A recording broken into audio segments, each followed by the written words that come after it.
Bien, ça va, vous n'avez pas trop chaud? On ne va rien dire parce que c'est si rare. Oh, soyez bénis, que vraiment vous puissiez prospérer dans la joie. Amen. On en a besoin parce que tout nous dit le contraire. Tout ce qui se passe autour de nous, mais on est une race à part. On est de la race des enfants de Dieu. Amen. Bien, alors aujourd'hui, je voudrais parler des fruits de l'esprit et plus particulièrement un des fruits de l'esprit. Mais je crois qu'avant ça, je vais expliquer une petite différence parce que il y a une différence entre les dons de l'esprit et les fruits de l'esprit. Et je sais que pour certains, ça peut sembler d'une évidence, mais peut-être que pour des nouveaux, c'est bien d'expliquer et surtout qu'après une des questions qu'on m'a posées. Alors pour cela, rien de mieux que la parole, n'est-ce pas? Et c'est pour ça, moi, souvent, je vous exhorte à la lire, parce que du coup, vous allez y trouver les réponses si vous vous posez des questions. Et je suis persuadée que quand vous allez prendre vraiment la Bible, le Saint-Esprit va vous guider vers l'éclaircissement dont vous avez besoin. Amen. Donc, de toute façon, je crois qu'en tant qu'anciens, et pour ceux qui enseignent, rassurez-vous, ça ne m'ennuie pas d'expliquer et je le fais même avec plaisir. Bien, alors pour ce qui est des dons, prenons donc 1 Corinthiens 12, du verset 4 à 11. Il y a diversité de dons, mais le même esprit. Diversité de ministères, mais le même Seigneur. Diversité d'opérations, mais le même Dieu qui opère tout en tous. Or, à chacun, la manifestation de l'Esprit est donnée pour l'utilité commune. En effet, à l'un est donné par l'Esprit une parole de sagesse, à un autre une parole de connaissance, selon le même Esprit. À un autre, la foi, par le même Esprit. À un autre, le don des guérisons, par le même esprit, à un autre le don d'opérer des miracles, à un autre la prophétie, à un autre le discernement des esprits, à un autre la diversité des langues, à un autre l'interprétation des langues. Un seul et même esprit opère toutes ces choses, les distribuant à chacun en particulier comme il veut. Amen. Donc on voit là les 9 dons qui sont donnés par le Saint-Esprit. Alors, il y a de quoi faire pas mal d'enseignements rien qu'avec ça, mais c'est pas ce que je vais apporter aujourd'hui. Donc, je veux vous montrer la différence entre les dons et les fruits. Alors, on va passer du coup aux fruits maintenant, dans Galates 5, verset 22.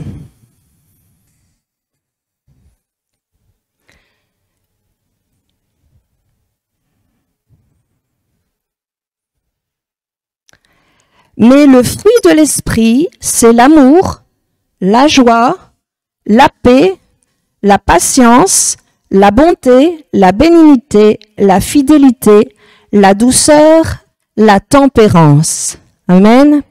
Et donc ici, on voit donc les 9 fruits qui sont cités. C'est peut-être pour ça justement que pour certains, il y a une confusion parce que c'est 9 et 9. Mais pour ma part, je crois qu'il y a plus de fruits que ça qui sont manifestés par le Saint-Esprit, ou du moins, j'oserais dire des fruits qui sont dérivés de cela. Donc, on peut comprendre qu'un don de l'Esprit, lorsqu'il est donné à quelqu'un par la grâce de Dieu, ce don, il est fait, il est parfait, ou du moins, celui qui l'a reçu doit apprendre à s'en servir de mieux en mieux. Le don qui est donné, il est accompli. Amen. En revanche, le fruit de l'esprit, lui, demande du temps pour qu'il soit amené à maturité, à la perfection. Tout comme un vrai fruit, en fait, sur son arbre qui passe des différents stades de la fleur au fruit qui est fait, au fruit parfait. Et pour ce faire, ce fruit, il a besoin d'éléments différents, d'éléments extérieurs. Il a besoin du soleil, il a besoin de la pluie, il a besoin de la terre. Et je dirais pareillement, le fruit de l'esprit, donc c'est le produit de la manifestation de Dieu par le Saint-Esprit dans la personne. Et tout comme le fruit naturel, ce fruit, pour se développer, il a besoin de plusieurs choses aussi.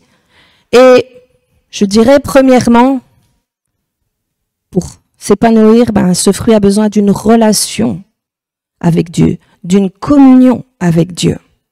Il a besoin aussi de l'aide ou du conseil d'autres chrétiens, de gens qui enseignent, des anciens, des gens qui ont fait leurs preuves, on va dire. D'entendre donc des enseignements, de la lecture de la Bible. Mais aussi, ce fruit mûrit et grandit et vient à maturité aussi par les épreuves et les circonstances de la vie. Et du coup, ce fruit va grandir tout au long de notre vie chrétienne parce que notre sanctification doit croître sans cesse. Amen. Bien, maintenant, on va rentrer dans le vif du sujet. Alors, comme j'ai dit, nous allons parler d'un seul fruit, et ce fruit, c'est la maîtrise de soi, ou la maîtrise de soi-même. Alors là, vous me direz, mais Agathe, dans ce qu'on a lu, j'ai pas entendu ça. Ben oui, parce qu'il y a plusieurs versions qui ont traduit ça par tempérance. Mais on peut voir la différence donc avec la maîtrise de soi, notamment dans la Bible Louis II, 21, ou la version Sommer. Et c'est bien de le prendre. On va reprendre Galates 5, versets 22 et 23 dans la version Sommer. Mais le fruit de l'esprit, c'est l'amour, la joie, la paix, la patience, l'amabilité, la bonté, la fidélité, la douceur, la maîtrise de soi. Alors, je sens que peut-être que pour certains d'entre vous, c'est la panique. Ah non, je veux pas écouter, je veux pas entendre ça. Aïe, aïe, aïe, qu'est-ce que je vais entendre? Je vais en prendre sur les doigts. Rassurez-vous, je suis pas là du tout pour apporter un jugement ou pour que vous vous sentiez jugé. Non. Ceux qui vous enseignent, ils doivent être là pour vous aider, pas pour vous condamner. Et personnellement, et je le dis toujours, je veux apporter quelque chose qui m'a touché moi personnellement et qui m'interpelle et qui m'a construit. Amen. Donc, tout va bien. Alors, pourquoi je préfère maîtrise de soi ou maîtrise de soi-même plutôt que tempérance? Rien que les définitions simples. Et du coup, il y a eu méprise sur ce que ça veut dire. Si vous regardez au Larousse, rien que tempérance, ce qu'il est écrit, c'est sobriété dans l'usage des aliments et surtout des boissons alcoolisées. Je pense que cette définition, elle est un peu mince et un peu limitée par rapport à ce que le texte originaux ont voulu exprimer. Donc, mais si vous regardez maîtrise de soi, c'est déjà un peu mieux, même si c'est court, c'est garder le contrôle de soi, se dominer. Ça va déjà un peu plus loin. Mais quand vous regardez les textes originaux en grec, le mot, donc pour exprimer maîtrise de soi ou tempérance, en grec, c'est ekrateia, qui vient de ekrates. Et ce mot-là, il veut dire fort, robuste, ayant du pouvoir sur, maîtrise, contrôle, être bridé, se contenir. Ça va plus loin. Ça va plus loin que ce qu'on peut imaginer, n'est-ce pas? Et à tort, on a souvent tendance à attribuer la maîtrise de soi à quelque chose comme juste pas se mettre en colère ou pas répondre lorsqu'on nous parle mal ou simplement se restreindre au niveau de la nourriture, éventuellement. Mais regardez ici, le sens grec, cela parle de fort, de robuste et de pouvoir sûr. Alors, non, je ne vais pas parler seulement de la maîtrise de soi sur quelques traits de nos caractères, mais je vais parler de la maîtrise de soi dans le contexte de la guérison divine. Là, j'espère que j'ai capté toute votre attention. Alors, la maîtrise de soi-même et la guérison. Agathe, où est-ce que tu nous emmènes là? Je m'explique. On a vu au travers des enseignements précédents qu'on doit exercer l'autorité et notamment l'exercer pour être guéri. Souvenez-vous, j'avais fait un message sur « Parle à ta montagne », si vous vous souvenez. Et hélas, l'erreur qu'on peut faire, c'est de demander à Dieu de guérir notre corps. Si je veux donner un exemple, c'est « Seigneur, fais que je n'ai plus mal ici. Seigneur, fais que je n'ai plus mal là. » Vous voyez un petit peu ce que je veux dire. Alors qu'en fait, Jésus nous a dit et nous a même donné un ordre. Et on voit ça dans Matthieu 10, versets 7 à 8.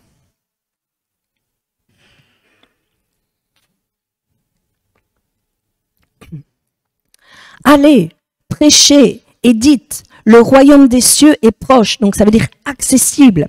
Guérissez les malades, ressuscitez les morts, purifiez les lépreux, chassez les démons. Et toutes ces choses en son nom. On voit ça dans Marc 16, versets 17 et 18.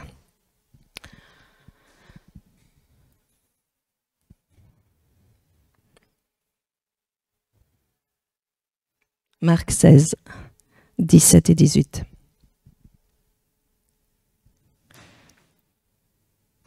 Voici les miracles qui accompagneront ceux qui auront cru. Est-ce que vous croyez? J'espérais un oui, amen. Alors ces choses, elles sont pour nous, elles doivent nous accompagner, n'est-ce pas? Donc, en mon nom, donc celui de Jésus bien sûr, ils chasseront les démons, ils parleront de nouvelles langues, ils saisiront des serpents, s'ils boivent quelque breuvage mortel, il ne sera fait point de mal. Ils imposeront les mains aux malades et les malades seront guéris. Amen.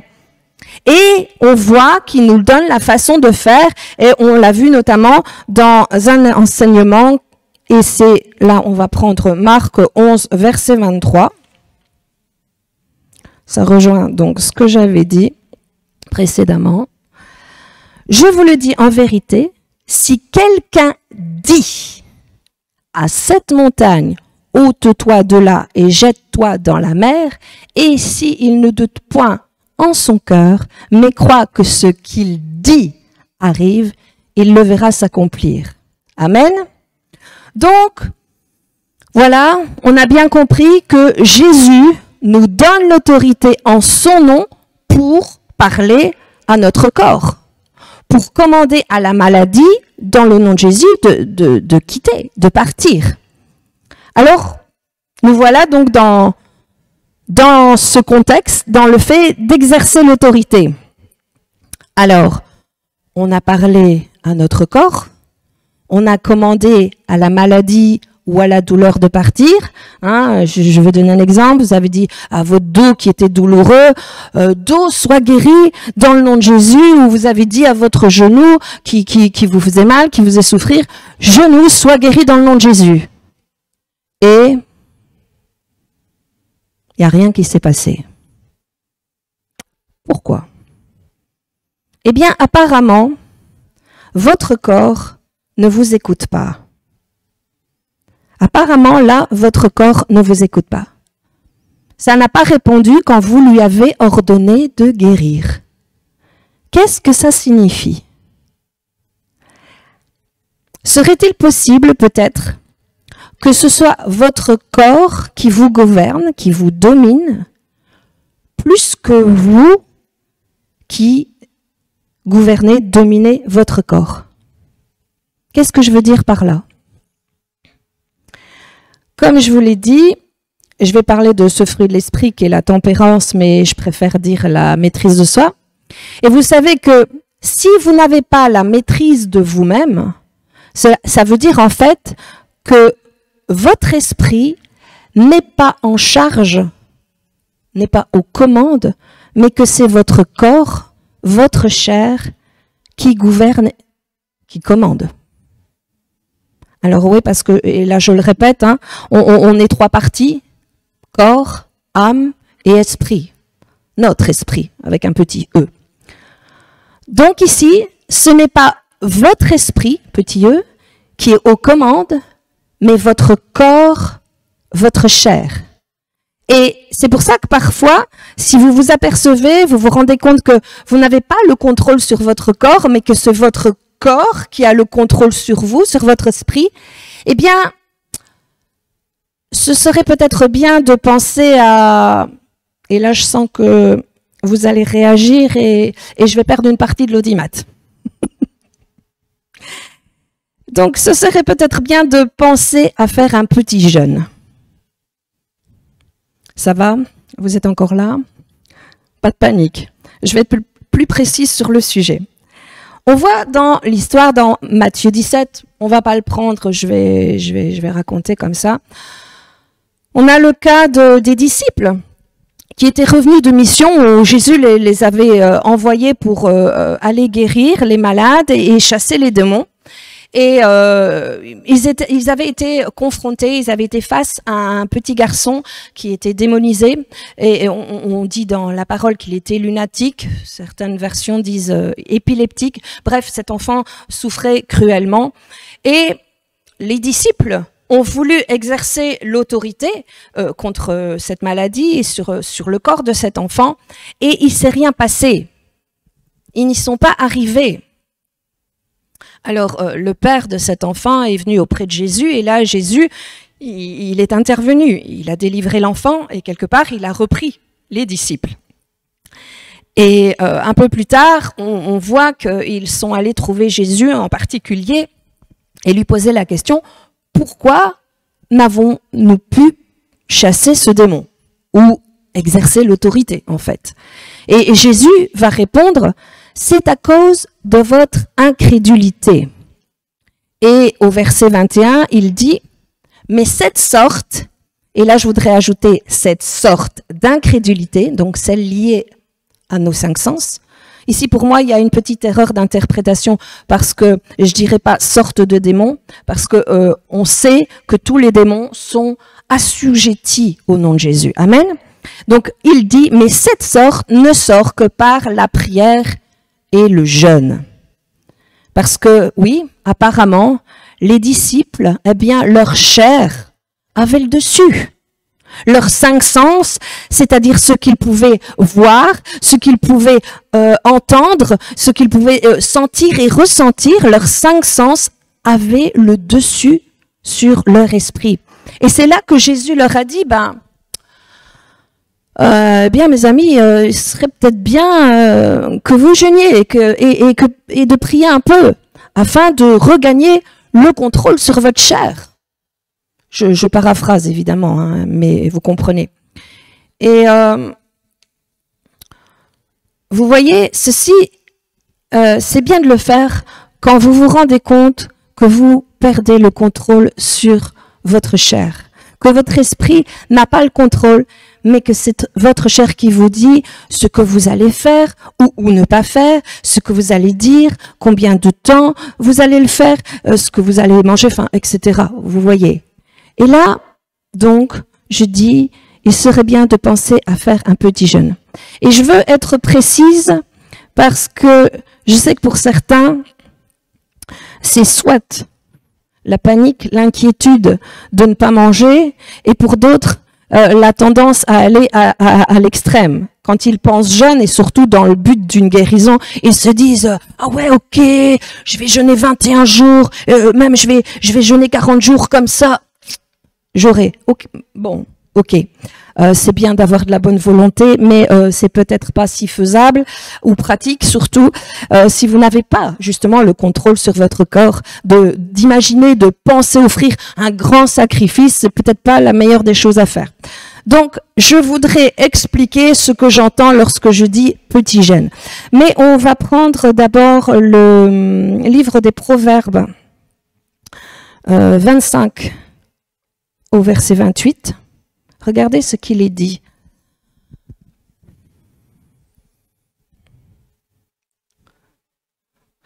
Comme une ville forcée et sans muraille, ainsi est l'homme qui n'est pas maître de lui-même. Et j'apprécie encore plus la version Semeur, si tu peux reprendre le Proverbe 25-28, mais dans la version Semeur.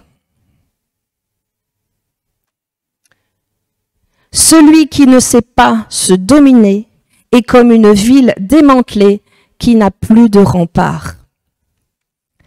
Alors, je crois que vivre une vie où vous contrôlez votre chair, une vie de jeûne, et je veux mettre entre guillemets, vivre une vie de jeûne où petit à petit vous gagnez le contrôle sur votre chair, c'est encore mieux. Regardez ce verset de 1 Samuel 15, verset 22, où il est dit « Voici, l'obéissance vaut mieux que les sacrifices. » L'obéissance est bien mieux et bien meilleure que les sacrifices. Vous voyez, vivre une vie de jeûne et d'obéissance et petit à petit est bien plus que d'essayer d'offrir un grand sacrifice de jeûne de 21 ou de 40 jours. Qu'est-ce que je veux dire par là?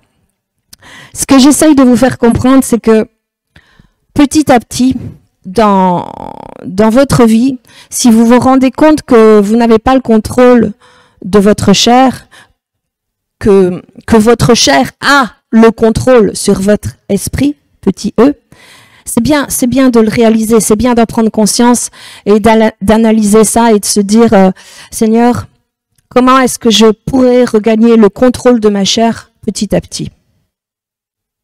Et je voudrais vous donner un exemple.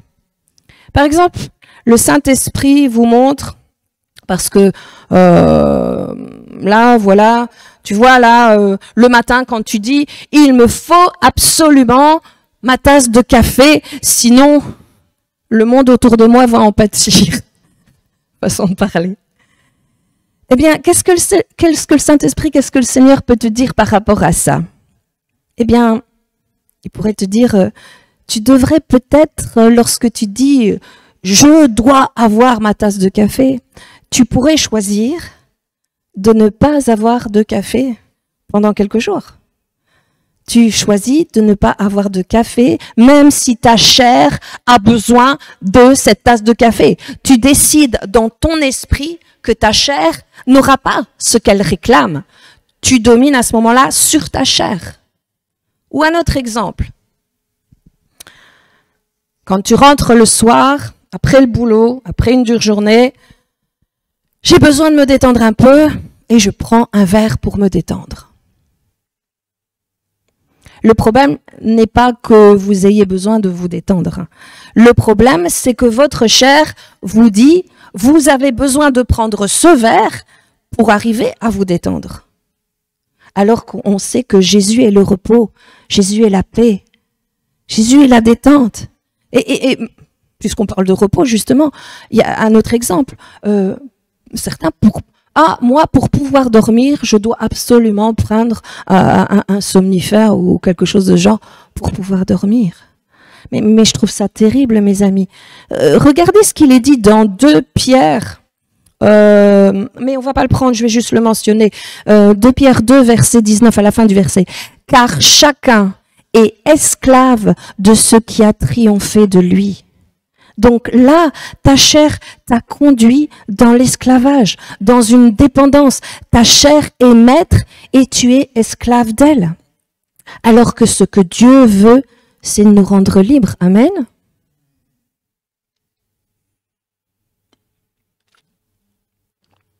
Je ne sais pas si vous avez le souvenir de la toute première fois où vous avez décidé, où vous avez choisi bien consciemment de jeûner.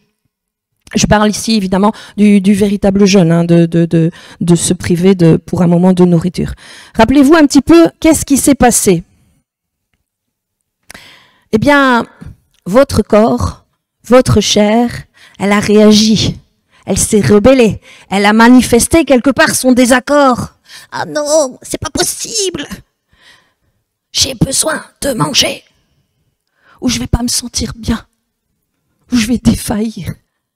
Et parce que vous avez été décidé, vous avez choisi, qu'est-ce que vous avez fait? Vous avez regagné le contrôle et vous avez dit à ce moment-là à votre corps, non, non ma chair, tu n'auras pas le dessus. Chair, tu te tais. J'ai décidé de jeûner, j'ai un objectif.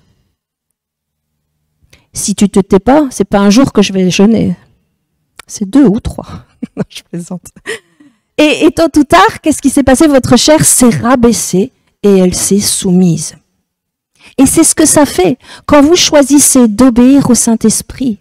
Vous voyez, petit à petit, de cette manière, vous regagnez le contrôle sur votre chair. Et c'est maintenant votre esprit, petit e, qui a le contrôle, l'autorité sur votre corps. Amen. Vous voyez, même Paul le faisait. Hein, et c'est ce qu'on va regarder. 1 Corinthiens, version Semeur, 9, verset 27.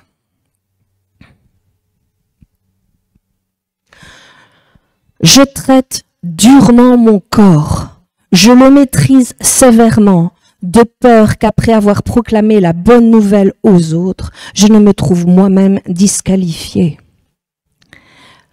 Eh bien, Paul a mené une vie de jeûne, de maîtrise, afin que son esprit soit au contrôle et être en communion avec le Saint-Esprit et avoir autorité sur son propre corps quand il a été dans des souffrances, parce que Paul a connu des souffrances aussi, mais aussi pour les autres. Alors oui, vous allez me dire, ah oui, mais ça c'était Paul. Hein. Mais mes amis, il y a des personnes qui ont repris le contrôle sur leur chair, et même si ils sont invités pour un bon repas, et que leur chair leur dit, j'en voudrais encore bien un peu. J'en voudrais bien en reprendre. Qu'est-ce que ces personnes font? Non. Elles s'arrêtent là. Leur corps n'a pas besoin de plus. Elles veulent que leur chair leur obéisse et que ce ne soit pas elles qui obéissent ou se soumettent à leur chair. Et leur chair qui dit, allez, j'en veux encore, allez, une deuxième ou une troisième part de gâteau. Et ces personnes disent, non, tu t'arrêtes. C'était bon, tu as été satisfaite. Tu n'en as plus besoin. On arrête. Vous voyez? Alors c'est vrai, jusqu'ici, j'ai parlé, j'ai pris des exemples qui sont plutôt liés à l'alimentaire, mais on peut jeûner de plein d'autres choses. Si le Saint-Esprit nous montre là où notre chair a le contrôle, là où notre chair a le dessus, ce serait bien d'en faire un jeûne. Et je peux donner par exemple un autre exemple.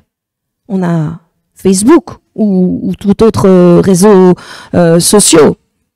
Il y en a qui passent 2-3 heures, voire plus, sur ces réseaux. Quelle perte de temps. Et à ce moment-là, qu'est-ce que le Saint-Esprit dit?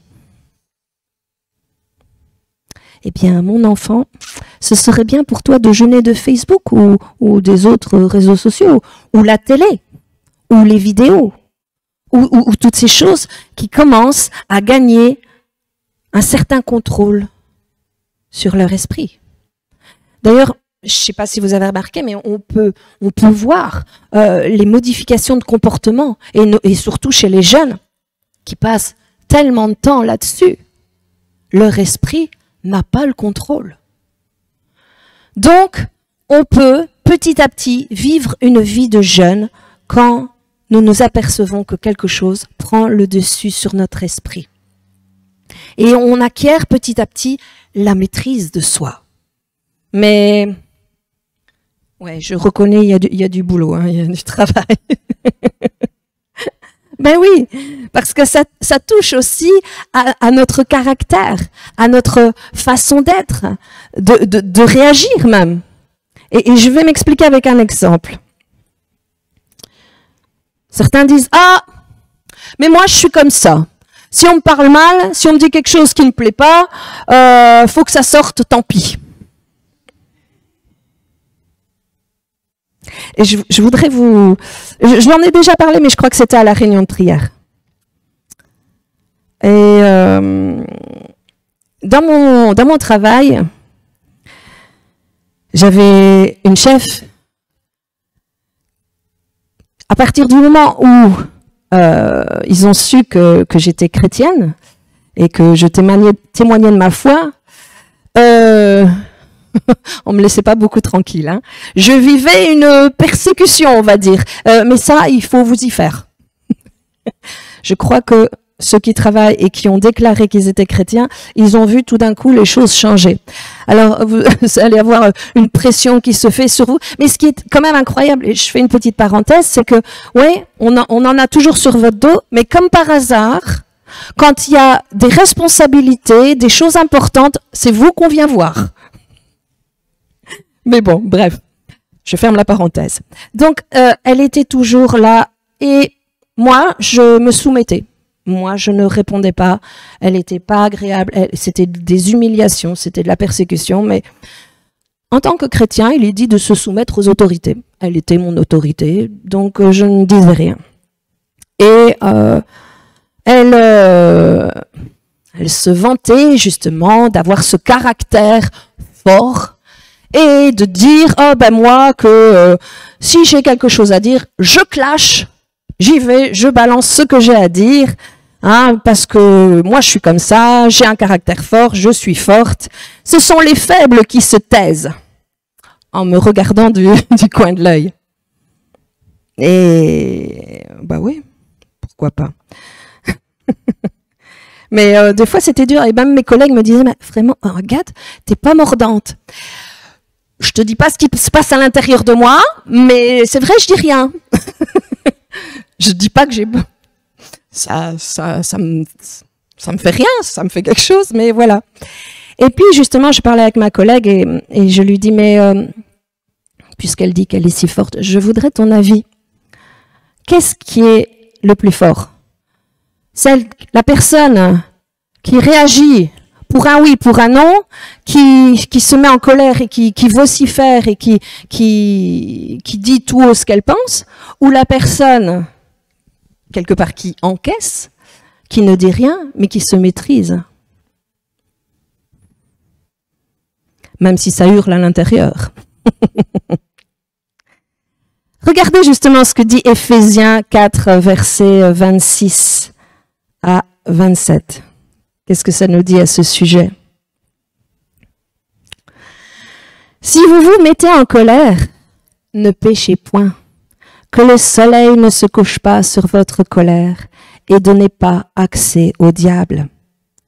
Et on voit certaines personnes qui sont toujours là, réactives, promptes à se mettre en colère pour un oui, pour un non, et ce que leur bouche, ce que leur langue dit à ce moment-là, eh bien, ça donne non seulement des droits à l'ennemi sur leur vie, et ils perdent déjà de un, je dirais, leur dignité, mais leur autorité sur leur corps et sur leur chair.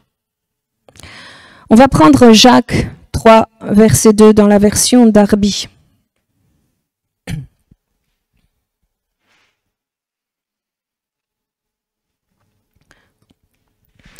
Car nous faillissons tous à plusieurs égards. Si quelqu'un ne faillit pas en parole, celui-là est un homme parfait, capable de tenir aussi tout le corps en bride. Ah oui, mais certains chrétiens, ils se défendent par rapport à ce genre d'attitude. Ah, mais moi je suis comme ça. Dieu m'a fait comme ça. Et le Seigneur, il m'aime tel que je suis. Ben oui, c'est vrai. Mais justement, Dieu t'aime tellement qu'il peut pas et qu'il veut pas te laisser tel que tu es. Amen. Et en tant que véritable chrétien, nous devons tenir notre langue en bride. On va prendre Jacques 1, verset 26. Louis II. Si quelqu'un croit être religieux, croit être un bon chrétien, sans tenir sa langue en bride, mais en trompant son cœur, la religion de cet homme ou de cette femme est vaine. Ok? Alors, il faut qu'on choisisse de permettre à notre esprit de reprendre le dessus sur notre chair, sur les pulsions de notre chair, sur nos appétits charnels. Et de cette manière, on va vivre une vie de jeûne et on pourra parler à notre corps et notre corps va nous obéir. Amen. Et c'est vrai que ici, donc, j'ai parlé des pulsions de notre chair et des choses qu'elle veut faire. Mais notre chair manifeste également le manque d'envie, les choses qu'elle ne veut pas faire. Et là aussi, nous pouvons, comme qui dirait, jeûner de paresse, jeûner de oisiveté. Parce que bien évidemment, quand l'esprit d'une chair paresseuse voudra manifester l'autorité sur le corps, eh bien, il n'y aura aucune écoute de son corps, aucune autorité sur sa chair, et aura autant de résultats que ce que sa chair aura manifesté. On va prendre Proverbe 12, verset 24. Regardez ce qu'il est dit, et j'ai une deuxième version et je vais vous la dire. La main des diligents dominera. Et dans la Louis II, 21, il dit, la main des personnes actives, courageuses, dominera. Et la suite, mais la main lâche sera tributaire, mais la main paresseuse sera réduite à l'esclavage. Alors, bien évidemment, je ne parle pas au travers de tout ce que j'ai énoncé ici comme exemple, du fait que vous n'avez pas la maîtrise de soi, si oui, à une occasion, vous avez repris une part de gâteau ou que cette fois, vous avez explosé verbalement alors que c'était pas du tout dans vos habitudes et qu'il y a eu la goutte d'eau qui a fait déborder le vase, ou pour une fois, vous avez pris un verre raisonnablement en rentrant le soir, ou que oui, vous vous êtes dit, bon là, temps mort, je fais une pause, maintenant j'arrête, je souffle un coup, j'ai besoin de me poser et de me reposer. Donc je suis pas en train de dire que vous n'avez pas le droit de faire ces choses, mais ce que je veux dire c'est que si ces choses sont récurrentes, si c'est une habitude et que quelque part votre chair vous l'impose, alors choisissez de permettre à votre esprit de reprendre le dessus sur votre chair et sur vos appétits charnels. C'est de cette manière que vous allez pouvoir vivre une vie de jeûne, comme Paul. Et lorsque vous parlez à votre corps, eh bien votre corps va vous obéir. Amen. Votre corps, il va dire, ok, c'est toi le chef, tu as le pouvoir et l'autorité sur moi. Et votre esprit doit dominer et non pas votre chair. Alors, peut-être que vous vous dites, mais comment je vais faire? Comment je peux faire ça? Je ne vais pas y arriver. Mais il faut que vous sachiez, on ne le fait pas par nos propres forces, mais ça doit se faire par l'esprit avec un grand E. Et qu'est-ce que je veux dire par là? On voit ça dans Romains 8, verset 13. Si vous vivez selon la chair, vous mourrez. Mais si par l'esprit vous faites mourir les actions du corps, vous vivrez. Et ici, on a la version Louis II, mais j'aime beaucoup la version Louis II 21. Encore une parenthèse, si jamais vous avez besoin d'une Bible, ben, je trouve que dans la version revisitée Louis II 21, ils se sont vraiment penchés plus sur les textes originaux. Mais hélas, on l'a pas en projection pour l'instant. Regardez ce qu'il dit donc dans la version Louis II 21. Si vous vivez en vous conformant à votre nature propre, vous allez mourir. Mais si par l'esprit vous faites mourir les manières d'agir du corps, vous vivrez.